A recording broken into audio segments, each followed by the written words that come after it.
Good morning friends, मैं अजय कुमार सिकरवार। आज मैं आपके लिए लेकर के आया हूँ एक टॉपिक, मोशन। बहुत सारे स्टूडेंट्स को ये प्रॉब्लम होती है, सर हमें साइंस नहीं आती। जब भी हम किसी कम्पिटिटिव एग्जाम की तैयारी करते हैं तो हमें साइंस बहुत दिक्कत देती है। साइंस क्यों दिक्कत देती है? क्योंकि हमने कभी भी 9-10 लेवल पर साइंस को पढ़ा ही नहीं होता है। हम क्या करते हैं कि 9-10 में पढ़ी नहीं, 11-12 में पढ़ी और उसके बाद में थोड़ी बहुत पढ़ी और फिर हम छोड़ देते हैं साइंस को। और इस जो कम्पिटिटिव एग्जाम में जो साइंस पूछी जाती है वो साइंस बेसिक साइंस पूछी जाती है। मैं कहूँ 9-10 लेवल की साइंस पूछी जाती है। तो किसी भी कम्पिटिटिव एग्जाम में आजकल का जो पैटर्न है वो ये हो गया है कि कम से कम साइंस के, अगर मैं कहूँ टोटल 40 क्वेश्चन आ रहे हैं जीएस के, तो साइंस के 15 क्वेश्चन वहाँ से लाई करते हैं। और मैं रेलवे के एग्जाम की बात करूँ तो 15 से 20 क्वेश्चन तो रेलवे में हमेशा साइंस के आते ही आते हैं। अगर मैं 15 क्वेश्चन लेके चलूँ, और आजकल जो एग्ज़ाम का जो कट ऑफ है वो बहुत हाई जाने लगा है, और मैं 100 में से 15 क्वेश्चन छोड़ के चलूँ तो हमारा सिलेक्शन तो हो ही नहीं सकता। तो इसलिए साइंस को पढ़ना भी उतना ही आवश्यक है जितना कि मैथ और रीजनिंग। रेलवे के एग्जाम में मैथ और रीजनिंग एक बहुत बड़ा स्कोप क्रिएट करते हैं, उसी तरीके से साइंस भी एक बहुत बड़ा स्कोप क्रिएट करती है। और साइंस, जिसकी साइंस अच्छी होती है उन्हीं लोगों का, रेलवे हो चाहे आज की डेट में कोई भी एग्जाम हो, उन्हीं लोगों का क्वालिफाई होता है जो साइंस पे पकड़ बना के रखती है। तो आज स्टार्ट करते हैं एक चैप्टर, मोशन। मोशन में अपन आज ये टॉपिक स्टडी करेंगे, फिजिक्स का एक टॉपिक है। इसमें स्टडी करेंगे अपन कि डिस्टेंस क्या होती है, डिस्प्लेसमेंट क्या होता है, डिस्टेंस और डिस्प्लेसमेंट में डिफरेंस क्या होता है, हिंदी बोलूँ तो दूरी और विस्थापन में क्या क्या अंतर होता है। अगला पॉइंट स्टडी करेंगे चाल क्या होती है और वेग क्या होता है, चाल और वेग में डिफरेंस क्या होता है। अगला इन्हीं में एक पॉइंट और कंबाइन करेंगे कि इनमें से कौन वेक्टर क्वांटिटी है, कौन स्केलर क्वांटिटी है। अगर ये वेक्टर है तो क्यों है, और ये स्केलर है तो क्यों है, वेक्टर की क्या पहचान और स्केलर की क्या पहचान है। उसके बाद में अपन और थोड़ा सा आगे बढ़े तो एक नया टॉपिक पढ़ेंगे, एक्सलेशन। एक्सलेशन में पढ़ेंगे अपन कि जो एक्सलेशन होता है उसका क्या यूज है, और एक्सलेशन की हेल्प से ही अपन यहाँ पे एक चीज़ पढ़ेंगे, एक समान त्वरित गति के लिए समीकरण। मतलब कोई चीज़ एक समान त्वरण से, मतलब एक समान जो एक्सलेशन है वो फिक्स है, मतलब सेम है, हमेशा कैसा है, एक सेम है। तब जो गैलीलियो ने जो 3 समीकरण दिए थे उन्हें हम पढ़ेंगे। फिर उसके बाद में हम स्टडी करेंगे ग्राफ की, और ग्राफ के बाद में फिर हम स्टडी करेंगे प्रोजेक्टाइल मोशन की। प्रोजेक्टाइल मोशन ये अपने आप में 12th क्लास में एक बहुत बड़ा चैप्टर होता था। तो इसके अपन 3 पॉइंट पे स्टडी करेंगे, रेंज क्या होती है, हाइट क्या होती है, और टाइम ऑफ फ्लाइट क्या होती है, उड्डयन काल क्या होता है। रेंज, हाइट और टाइम ऑफ फ्लाइट, यहीं से हमें कई बार क्वेश्चन पूछा गया है कि पर रेंज क्या होगी, मैक्सिमम रेंज कब होगी, मैक्सिमम हाइट कब होगी, मिनिमम हाइट कब होगी। तो इन क्वेश्चन पे अपन बात करेंगे। तो अब अपन स्टार्ट करते हैं टॉपिक, एक एक करके सारे पॉइंट स्टडी करते हैं। तो पहला पॉइंट मैंने बताया कि अपन डिस्टेंस और डिस्प्लेसमेंट में क्या डिफरेंस होता है ये बताओ। तो मैं आप लोगों को बताऊं,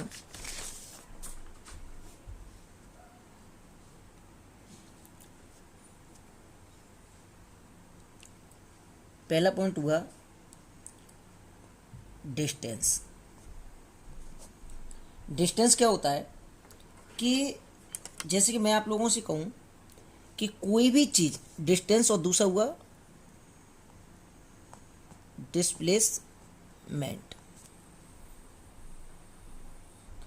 तो डिस्टेंस और डिस्प्लेसमेंट की जब मैंने बात की तो इसे हिंदी में बोलते हैं दूरी, इसे हिंदी में बोलते हैं विस्थापन।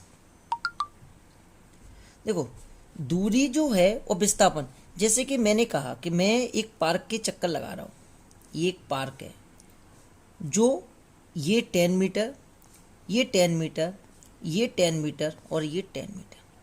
मैंने कहा मैं यहाँ पे खड़ा हुआ हूँ और मैंने पार्क का क्या किया, चक्कर लगाना स्टार्ट किया। तो पहले मैं कहाँ गया, इस डायरेक्शन में गया, फिर किधर गया, फिर ये गया, और फिर उसके बाद इधर गया, और फिर उसके बाद इधर गया। मैं मतलब यहाँ से स्टार्ट हुआ था, ये मेरा क्या था, इनिशियल पॉइंट, और यही मेरा क्या है, फाइनल पॉइंट।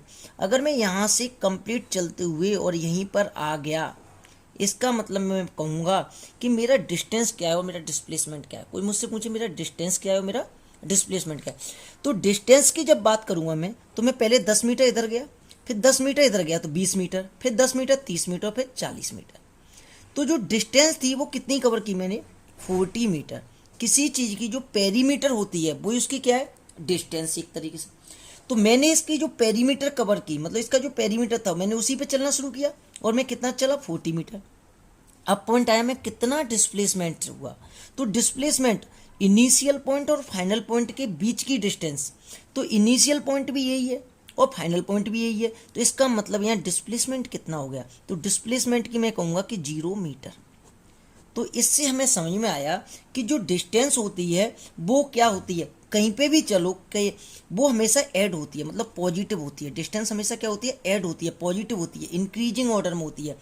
जबकि जो डिस्प्लेसमेंट था यहाँ से और यहाँ तक कितना था 10 मीटर, फिर यहाँ से यहाँ तक कितना हुआ, तो अगर दूरी की बात करूँ, डिस्टेंस की बात करूँ तो 20 मीटर, और डिस्प्लेसमेंट की बात करूँ तो मुझे ये क्या है, ये कौन सा है फाइनल पॉइंट और ये कौन सा इनिशियल पॉइंट।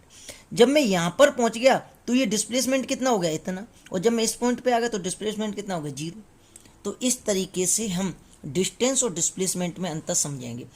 तो डिस्प्लेसमेंट का मतलब हुआ कि अगर मैं इधर चला तो मैं कहूँगा कि 10 मीटर किस डायरेक्शन में, एक्स डायरेक्शन, तो एक्स डायरेक्शन को लिखते हैं आई कैप से, तो प्लस का 10 मीटर आई कैप।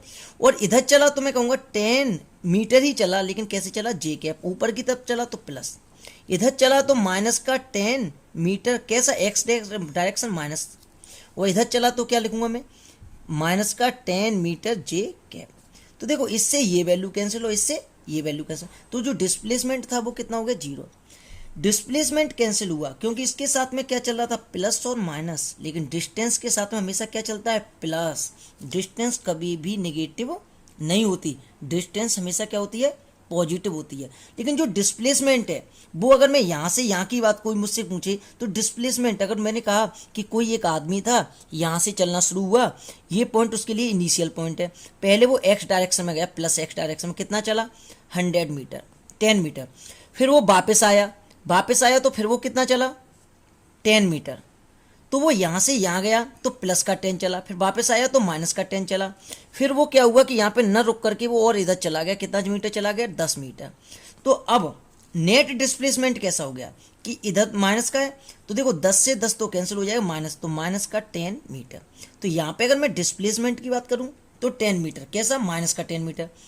लेकिन अगर मैं यहाँ डिस्टेंस की बात करूँ तो 10 मीटर प्लस लौट के आया 10 मीटर, 20 मीटर, प्लस यहाँ तक गया 10 मीटर, कितना, 30 मीटर। तो अगर मैं डिस्टेंस की बात करूँ तो 30 मीटर और डिस्प्लेसमेंट की बात करूँ तो माइनस का 10 मीटर। अब माइनस 10 मीटर कौन सा, एक्स डायरेक्शन में तो मैं आई कैप बोल दूँ या भी मैं बोलूँ माइनस का 10 मीटर। तो यहाँ पे एक पॉइंट और समझ में आया कि जो डिस्प्लेसमेंट है उसके साथ में मुझे डायरेक्शन की रिक्वायरमेंट आ रही है, और डिस्टेंस है उसके साथ में कोई डायरेक्शन का मतलब नहीं है। तो यहाँ से एक पॉइंट समझ में आ गया कि जो डिस्टेंस होती है वो कैसी होती है, स्केलर क्वांटिटी, मतलब अदिश राशि। ये कैसी होती है, अदिश राशि। और जो डिस्प्लेसमेंट होता है वो कैसा होता है, सदिश राशि। अब यहाँ से मैं आपको एक चीज़ और बताऊंगा, अदिश इसे बोलते हैं स्केलर और इसे बोलते हैं वेक्टर। तो वेक्टर क्वांटिटी, अब इनमें डिफरेंस सुन लो कि किसी भी चीज को डिनोट करने के लिए अगर उसके मैग्नीट्यूड के साथ, किसके साथ, मैग्नीट्यूड के साथ डायरेक्शन की रिक्वायरमेंट है, किसकी डायरेक्शन, डायरेक्शन की रिक्वायरमेंट है, तो हम उसे कहेंगे वो एक वेक्टर क्वांटिटी है। अगर ओनली मैग्नीट्यूड बोला तो हम कहेंगे कि ये एक स्केलर क्वांटिटी है। अब मैं एग्जांपल बताता हूँ, टाइम, कभी हम टाइम के बारे में कहते हैं तो हम कहते हैं 9 बज गए, कभी हमने कहा 9 बज गई पूर्व की डायरेक्शन में, 9 बज गई ईस्ट की डायरेक्शन में, 9 बज गई वेस्ट की डायरेक्शन, नहीं कहा ना। लेकिन हम कहते हैं, हमने कहा कि टाइम 9 बज गई तो 9:00 ओ क्लॉक लिख देते हैं। किसी ने कहा मुझसे कि 10 मीटर, तो हम कहेंगे 10 मीटर, क्या, तो ये जब 10 मीटर, हमने ये नहीं कहा 10 मीटर किधर, लेकिन अगर हमने कह दिया 10 मीटर ईस्ट, इसका मतलब पूर्व की दिशा में, ईस्ट डायरेक्शन में 10 मीटर चलना है, तो इसका मतलब मुझे ये डायरेक्शन की रिक्वायरमेंट आ गई मैग्नीट्यूड के साथ में। अगर मैग्नीट्यूड के साथ डायरेक्शन की रिक्वायरमेंट आ गई तो हम वहीं पर रुक जाएंगे और हम कहेंगे ये एक वेक्टर क्वांटिटी है। कौन सी क्वांटिटी है, वेक्टर क्वांटिटी, जबकि ये कौन सी है, स्केलर क्वांटिटी। तो इस तरीके से हमें ये याद रखना है कि जो डिस्टेंस होती है वो कैसी क्वांटिटी है, स्केलर क्वांटिटी है और जो डिस्प्लेसमेंट है वो वेक्टर क्वांटिटी है। डिस्टेंस होती है हमेशा पॉजिटिव होती है और डिस्प्लेसमेंट पॉजिटिव, डिस्प्लेसमेंट जो होता है पॉजिटिव भी हो सकता है, नेगेटिव भी हो सकता है और जीरो भी हो सकता है लेकिन जो डिस्टेंस होती है वो हमेशा पॉजिटिव होती है। क्या होती है? पॉजिटिव होती है। तो हमें ये याद रखना है। और डिस्प्लेसमेंट के लिए हमें एक एग्जांपल दिया, एक आदमी 3 मीटर अपने घर से 3 मीटर इस डायरेक्शन में चला, फिर वो क्या करता है, लेफ्ट टर्न लेता है और वो 4 मीटर चलता है। ये 3 मीटर चला, फिर वो लेफ्ट टर्न लेके कितने मीटर चला? 4 मीटर। तो बताओ उसकी डिस्टेंस कितनी है? तो डिस्टेंस अगर हमसे किसी ने पूछी तो 3 और 7 मीटर। लेकिन अगर हमसे किसी ने डिस्प्लेसमेंट पूछा तो हम कहेंगे कि ये इनिशियल पॉइंट है और ये कौन सा पॉइंट है? Final point. इनिशियल पॉइंट और फाइनल पॉइंट के जो बीच की दूरी होती है उसे हम बोलते हैं क्या? डिस्प्लेसमेंट। क्या बोलते हैं? एक आदमी 3 मीटर पहले इस डायरेक्शन में गया, फिर उसके बाद में वो लेफ्ट टर्न लेके 4 मीटर चला, तो टोटल वो कितने मीटर चला? 7 मीटर। अगर डिस्टेंस हुआ तो 7 मीटर। अब डिस्प्लेसमेंट ये क्या है? इनिशियल पॉइंट और ये क्या है? फाइनल। ये जो डिस्टेंस है ये किसका काम करेगी? ये करेगी डिस्प्लेसमेंट का। तो ये जो राइट एंगल ट्रायंगल बन गया, तो राइट एंगल ट्रायंगल की प्रॉपर्टी होती है कि हाइपोटेनियस का स्क्वायर इक्वल टू परपेंडिकुलर का स्क्वायर प्लस बेस का स्क्वायर, मतलब कर्ण का वर्ग बराबर लंब का वर्ग धन आधार का वर्ग। तो यहाँ h का वर्ग बराबर परपेंडिकुलर कितना है? 4 का वर्ग प्लस बेस कितना है? 3 का वर्ग। तो एच स्क्वायर इक्वल टू कितना आ गया? 25। तो एच इक्वल टू कितना आ गया? 5। तो यहाँ से हमें पता चल गया कि जो इसका डिस्प्लेसमेंट है, जो इसका क्या है? डिस्प्लेसमेंट है वो 5 मीटर है। अब किस डायरेक्शन में? मान चलो यहाँ से इधर, तो मैं 4 डायरेक्शन के बारे में आप लोगों को बताऊंगा कि ये डायरेक्शन होती है ईस्ट, ये वेस्ट, ये नॉर्थ और ये साउथ। तो किधर? ये डायरेक्शन में ये एरो किधर शो हो रहा है? इधर की तरफ। अगर ये एरो इधर की तरफ शो हो रहा है तो हम कहेंगे ईस्ट नॉर्थ डायरेक्शन। ये कौन सी डायरेक्शन है? North east direction. तो 5 मीटर किधर? North east direction. जो इनिशियल पॉइंट से वो 5 मीटर नॉर्थ ईस्ट डायरेक्शन में पहुंच गया है। तो ये क्या है? डिस्प्लेसमेंट में अपन ने क्या बताना पड़ा? डायरेक्शन बतानी पड़ी। तो जिसके साथ मैग्नीट्यूड के साथ डायरेक्शन जुड़ जाए तो हम कहेंगे वेक्टर क्वांटिटी है। ओनली मैग्नीट्यूड बताएं तो कहेंगे स्केलर क्वांटिटी है। तो इतना समझ में आया?